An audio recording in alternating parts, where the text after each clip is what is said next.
Hello everyone, I Rohit Arora welcome you all on SNS era. आज का जो हमारा सेशन है इसमें क्लास 12th फिजिक्स के जो मोस्ट एक्सपेक्टेड एमसीक्यू वो डिस्कस करने वाले हैं। Starting from the first one, a point charge situated at a distance r from a short dipole. कैसा केस लेना? Short dipole case. On its axis यानी electric field कैसा लेना? एक्सिस यानी एक्सियल पॉइंट वाला। Experience as a force F. तो सबसे पहले इलेक्ट्रिक फील्ड का फॉर्मूला पता होना चाहिए। Due to dipole on axis, axis की बात कर रहे हैं भी, और शॉर्ट डाइपोल केस, तो ये फॉर्मूला होता है 2kp अपॉन आर क्यूब। अब इलेक्ट्रिक फील्ड के बाद किसकी बात की है? फोर्स की। अब फोर्स का फॉर्मूला क्या लेंगे? Charge into electric field. तो एफ क्या होने वाला है? 2kp bye r cube. तो पहले से था, हमें किससे मल्टीप्लाई करना है? चार्ज से, ताकि इलेक्ट्रिक फील्ड से क्या बन सके? फोर्स। राइट। इक्वेशन नंबर 1 ले लेता हूँ। If the distance of the charge is 2r, तो ये सिर्फ डिस्टेंस को चेंज करना, बाकी 2k, p, q ये सब चेंज नहीं होगा। ये सब क्या है? कांस्टेंट है। तो इन सबको एक कांस्टेंट अज्यूम कर लेते हैं k। तो इनिशियल फोर्स क्या होगी? k by r cube. अब कंडीशन दी गई है इस r का क्या करना है? 2r। तो नई फोर्स क्या हो जाएगी? कांस्टेंट अपॉन 2r का क्यूब। k बाय 8r का क्यूब हो जाएगा, 2r का होल क्यूब लिया। अब k बाय आर क्यूब क्या था? Initial force. तो जो नई फोर्स है वो इनिशियल फोर्स जो f थी डिवाइडेड बाय 8 हो जाएगी। ये k बाय आर क्यूब क्या था? बेसिकली इनिशियल फोर्स f थी, तो f डैश क्या हो जाएगा? f by 8। तो आंसर क्या होने वाला है? Option B. Right. Second question, For a metallic conductor, the correct representation of variation of resistance with temperature। अब देखिए, जब भी कंडक्टर की बात करेंगे तो अगर टेम्परेचर बढ़ रहा है तो रेजिस्टेंस बढ़ेगा। जब भी टेम्परेचर इंक्रीज कर रहा है तो रेजिस्टेंस भी इंक्रीज होगा ही होगा, ये ऑब्वियस है। तो इसका करेक्ट ग्राफिकल रिप्रेजेंटेशन रहेगा ये वाला। अगर टेम्परेचर इस एक्सिस पे इंक्रीज हो रहा है तो रेजिस्टेंस कैसा बनेगा? इस तरीके से। आंसर रहेगा D. Next, the potential difference across a cell in an open circuit. जब भी ओपन सर्किट की बात कर रहा है तो ईएमएफ होता है वो। ईएमएफ कितना हो गया? 8 वोल्ट। जब करंट जीरो है या आप कह लें ओपन सर्किट है, तो जो भी दिया हुआ है ये क्या रहने वाला है? EMF. It falls to 4 volt when a current of 4 ampere. अगर करंट फ्लो हो रहा है, करंट का वैल्यू कितना है? 4 एम्पियर। तो पोटेंशियल ड्रॉप, तो ओवरऑल पोटेंशियल कितना हो जाएगा? 4। पोटेंशियल डिफरेंस कह लें या वोल्टेज कह लें, both the things are same. तो इंटरनल रेजिस्टेंस बताएं। ईएमएफ का फॉर्मूला होता है V plus I R. EMF is 8 volt, potential difference is 4, current is 4 ampere, internal resistance is R। ये +4 इधर जाके माइनस हो जाएगा। 8 माइनस 4 क्या हो जाएगा? 4R। तो 4 की वैल्यू क्या होगी? 4R। R बिकम 4/4, कैंसिल होगी, कितना आ जाएगा? 1 ओम्स। तो आंसर रहेगा डी, 1 ओम्स। मेन सिर्फ ये फॉर्मूला दिमाग में रखना है, E is equal to V plus I R. Next question, a steady current flow through a metallic wire whose area of cross section increases continuously from one end to other. Means क्या condition दिया? Area increase हो रहा है। Note कर लेते हैं। The magnitude of drift velocity of free electrons. अब देखिए, हमें रिलेशन निकालना है किसका? VD ड्रिफ्ट वेलोसिटी और एरिया का, उसके अकॉर्डिंग ग्राफ बताना है। अब I का फॉर्मूला होता है NEA VD, relation between current and drift velocity से आया। अब हमें VD के बारे में पता करना है, तो VD क्या हो जाएगा? I upon NEA। अब ये भी फिक्स रहने वाले हैं, सब पैरामीटर फिक्स रहने वाले हैं। तो VD क्या हो गया? इन्वर्सली प्रोपोर्शनल है एरिया के। राइट। तो कौन सा ग्राफ इन्वर्स को दिखाएगा? ये वाला। अगर एरिया इंक्रीज हो रहा है तो ड्रिफ्ट वेलोसिटी क्या होगी? डिक्रीज होने वाली है। राइट। इस तरीके से क्या होगा? ग्राफ मिलेगा। Next, a diamagnetic substance right is brought near to north और south pole of a bar magnet. अब देखिए, जो भी डायामैग्नेटिक मटेरियल्स हैं उनकी स्पेशलिटी क्या है? जब भी उन्हें आप मैग्नेटिक फील्ड के किसी भी नॉर्थ या साउथ पोल के पास लेके जाएंगे, मैग्नेटिक फील्ड के या तो नॉर्थ पोल के पास ले जाएं या साउथ पोल के, तो वो हमेशा रिपल्शन ही शो करेगा। तो आंसर हो जाएगा A, diamagnetic material is repelled by both the poles, चाहे नॉर्थ हो चाहे साउथ, दोनों से क्या शो करेगा, रिपल्शन शो करेगा, right. Next, a circular coil of radius 8 centimetre, जो भी कॉइल है उसका रेडियस कितना है 8 सेंटीमीटर, सेंटीमीटर से मीटर में कन्वर्ट कर देते हैं 10⁻⁻² लगा के। नंबर ऑफ टर्न्स कितने हैं 40, एन ले लेते हैं कितना 40। Rotated about it's vertical diameter with angular speed, omega भी दिया हुआ है, ओमेगा कितना है 25/π।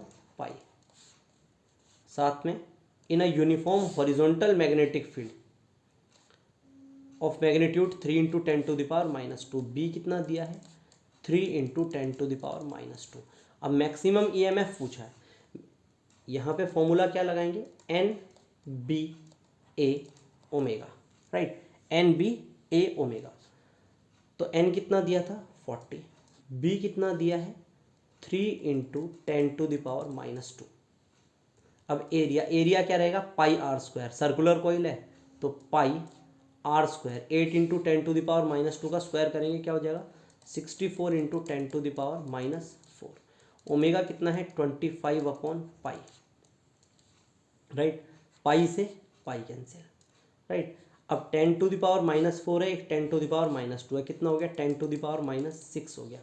25 × 40 कितना हो जाएगा 1000 इंटू, अभी 64 को इस 3 से मल्टीप्लाई किया कितना आ गया 192।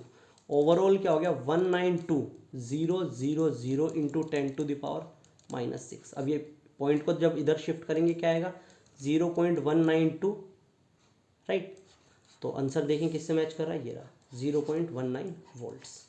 सिर्फ फॉर्मूला रिकॉल करके रखना है, E = NBA omega, right. Next, figure shows a rectangular conductor PSRQ in which movable arm is PQ। जब भी ऐसा क्वेश्चन मिलेगा मूवेबल आर्म वाला, तो यहाँ पे EMF का फॉर्मूला लगता है BLV, मैग्नेटिक फील्ड, फिर लेंथ और फिर साथ में वेलोसिटी।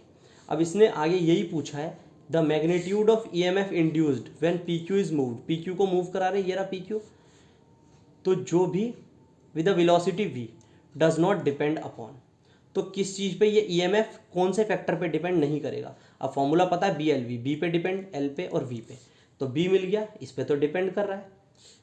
अब साथ में लेंथ पे भी डिपेंड कर रहा है, V पे भी। अब इसने पूछा था किस पे डिपेंड नहीं कर रहा है, तो फॉर्मूले के अकॉर्डिंग क्या मिलेगा, रेजिस्टेंस पे डिपेंड नहीं कर रहा, आंसर हो जाएगा C, क्योंकि B पे भी डिपेंड करता है, V पे भी और लेंथ पे भी, तो आंसर आ जाएगा रेजिस्टेंस, क्योंकि यही पूछा हुआ था किस पे डिपेंड नहीं कर रहा है, right. Next, in the process of charging of capacitor the current produce between the plates. देखिए जो भी करंट आता है उसका फॉर्मूला होता है ε0 d∅e/dt। जो भी चार्जिंग या चार्जिंग के ड्यूरेशन में जो भी करंट प्रोड्यूस होगा उसका फॉर्मूला रहता है ε0 d∅e/dt। आंसर क्या हो जाएगा हमारे पास C, राइट। नेक्स्ट क्वेश्चन देखते हैं। For a concave mirror of focal length f, एक कनकेव मिरर दिया हुआ, the minimum distance between object and real image. अब देखिए कनकेव मिरर का केस बताता हूँ आपको, इस तरीके से शेप रहेगी कनकेव मिरर की, ये पोल रहेगा, then focus, then centre of curvature. अगर आप रियल इमेज बनाना चाहते हैं तो या तो ऑब्जेक्ट को आप यहाँ रखेंगे या C पे रखेंगे या C के बाद रखेंगे। अब देखिए अगर आप ऑब्जेक्ट को C पे रखते हैं, ऑब्जेक्ट कहाँ रख दिया एट C, तो ऑब्वियस है इमेज भी जो बनती है वो C पे ही बनती है।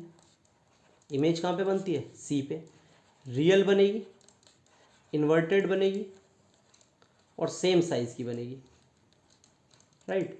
तो इसने मिनिमम डिस्टेंस का है, अगर आप C पे ऑब्जेक्ट को रखते हैं तो C पे ही इमेज बनती है नीचे की तरफ, रियल इन्वर्टेड। तो जब दोनों के दोनों पैरामीटर सेम हो गए तो मिनिमम डिस्टेंस क्या हो जाएगा 0। तो सिर्फ ये केस दिमाग में रखना है कि when object is placed at C, image भी कहाँ बनेगी C पे। जब सेम ही पॉइंट पे है तो डिफरेंस तो कुछ होगा नहीं, तो आंसर क्या हो जाएगा 0, मिनिमम डिस्टेंस क्या हो जाएगा 0। Next, the radius of nth orbit in Bohr model of hydrogen atom, Rn का फॉर्मूला होता है n² R0, राइट। तो ये अब पूछ रहा है किसके प्रोपोर्शनल है, आर एन और एन स्क्वायर आमने सामने दिख रहे हैं, इसका मतलब है आर एन किसके प्रोपोर्शनल है, एन स्क्वायर के। इसने यही पूछा तो आंसर क्या हो जाएगा, C. Next, hydrogen atom initially in the ground state absorb a photon which excites it to n is equal to 5। Wavelength निकालनी है, जब भी वेवलेंथ निकालना हो फॉर्मूला लगता है 1/λ is equal to are, 1/n1 का स्क्वायर माइनस 1/n2 का स्क्वायर। ये ऑब्वियस है, 1/λ का फॉर्मूला, राइट। अब इनिशियली कहाँ था, ग्राउंड स्टेट में, यानी n1 की वैल्यू कितनी है 1, और बाद में कहाँ एक्साइट हो गया, n इज इक्वल टू 5, तो 1/λ। अब r की वैल्यू फिक्स रहती है 1.097 इंटू 10⁻⁷, 1/1 का स्क्वायर माइनस 1/5 का स्क्वायर, तो 1/λ क्या हो जाएगा 1.097, 1/1 माइनस 1/25, एलसीएम लेंगे 1/λ कितना हो गया, इसके साथ 10⁻⁷ भी है, 1.097 इंटू 10⁻⁷, ये हो जाएगा 24/25। अब हमें तो वेवलेंथ निकालनी है लैम्डा, तो इसको पूरा अपोजिट कर लेते हैं, न्यूमरेटर को डिनोमिनेटर पे और डिनोमिनेटर को न्यूमरेटर पे। क्या हो जाएगा फंक्शन 25/24 इंटू 1.097 इंटू 10⁻⁷। जब इसको सॉल्व करेंगे आएगा 25 इन दोनों को मल्टीप्लाई करते हैं तो फंक्शन जो भी आएगा मल्टीप्लाई करके अप्रॉक्सीमेट होता है 26.32 के आसपास, और 10⁻⁷। इसको जब फर्दर सॉल्व करेंगे 0.949 इंटू 10⁻⁷। अब देखिए ऑप्शन मैच कराना होगा, यहाँ पे सारे आंसर किस में दे रखे हैं, नैनो में। हमारा आंसर आया है 0.949 इंटू 10⁻⁷। नैनो का मतलब है -9 होना चाहिए, तो जब इसको कन्वर्ट करेंगे 94.9 इंटू 10⁻⁹, यहाँ पे 2 माइनस में बढ़ाएं तो पॉइंट को 2 इधर शिफ्ट करना होगा, तो ये 95 नैनोमीटर के आसपास आ जाएगा। आंसर क्या आ जाएगा, D 95 nanometre. Next, the mass density of nucleus of a mass number A. देखिए जो भी मास डेंसिटी है, अब वो इंडिपेंडेंट होती है बेसिकली ए से, तो ठीक है, जब भी मास डेंसिटी की बात होगी हमारे पास तो क्या होगा, वो इंडिपेंडेंट रहने वाली है किससे, मास नंबर से। आंसर क्या हो जाएगा, D, independent of mass number A. Next, N AC source of voltage is connected in series with PN junction diode and a load register. देखिए अब एक डायोड यूज हुआ है तो क्या बनेगा, half wave rectifier, half wave rectifier. AC से DC बनेगी और वेवफॉर्म कैसा होगा, ये वाला जो कंप्लीट एसी है। देखिए एसी जो कंप्लीट है, जब उसको सिंगल डायोड के साथ कनेक्ट करते हैं तो क्या होगा, एक पार्ट क्या हो जाएगा, गायब हो जाएगा। हाफ वेव रेक्टिफायर में half part of AC cycle को यूटिलाइज करता है और हाफ पार्ट क्लिप हो जाता है, तो आंसर क्या रहेगा, डी। अब अगर सेंटर टैप दे देता ट्रांसफॉर्मर 2 डायोड तो बनता फुल वेव, तब वेव फॉर्म बनती है ऐसी। अब एक डायोड है तो हाफ वेव होगा, इसलिए आंसर क्या आएगा, सी, हाफ वेव रेक्टिफायर जैसा। When an intrinsic semiconductor is doped with a small amount of trivalent impurity। देखिए इंट्रिंसिक यानी ग्रुप 13 के एलिमेंट में जब भी ट्राइवेलेंट, सॉरी ये इंट्रिंसिक का मतलब है ग्रुप 14, ट्राइवेलेंट का मतलब होता है ग्रुप 13 की इम्प्योरिटी, राइट। इंट्रिंसिक सिलिकन या जर्मेनियम रहेगा जो ग्रुप 14 से बिलोंग करता है, राइट। और small amount of trivalent impurity यानी ये कौन सी रहेगी, ग्रुप 13 की रहेगी। तो इस तरीके से जब भी आप ऐड ऑन करेंगे तो बनता है P type semiconductor, P type semiconductor. तो आंसर क्या हो जाएगा, B, it become a P type semiconductor. अगर यहीं पे पेंटावेलेंट इम्प्योरिटी बोल देता, अगर यही पेंटावेलेंट इम्प्योरिटी हो जाती यानी ग्रुप 15 की, तो यहाँ पे बनता N type semiconductor, right. Next, in the energy band diagram of N type silicon the gap between the bottom of conduction band EC and the donor. अब देखिए ऊपर की तरफ होता है कंडक्शन बैंड, ईसी लिख देता हूँ इसकी एनर्जी, और नीचे की तरफ होता है वैलेंस बैंड, ईवीबी, यहाँ पे सीबी, कंडक्शन बैंड। तो जब भी एन टाइप बनेगा तो यहाँ पे बनता है डोनर एनर्जी लेवल, यहाँ पे इलेक्ट्रॉन्स हैं, तो जो ये गैप रहता है इसकी वैल्यू रहती है 0.01 इलेक्ट्रॉन वोल्ट्स। अगर यही पी टाइप होता तो ये नीचे की तरफ बनता और उसका रेंज अलग रहता, वो 0.15 0.01 के आसपास ही रहता है, राइट। फिलहाल हम बात कर रहे हैं इसकी, तो ये वैल्यू क्या रहेगा 0.01 इलेक्ट्रॉन वोल्ट। तो आंसर क्या रह जाएगा डी। आई होप ये सेशन आपके लिए बेनिफिशियल रहा होगा। Thank you.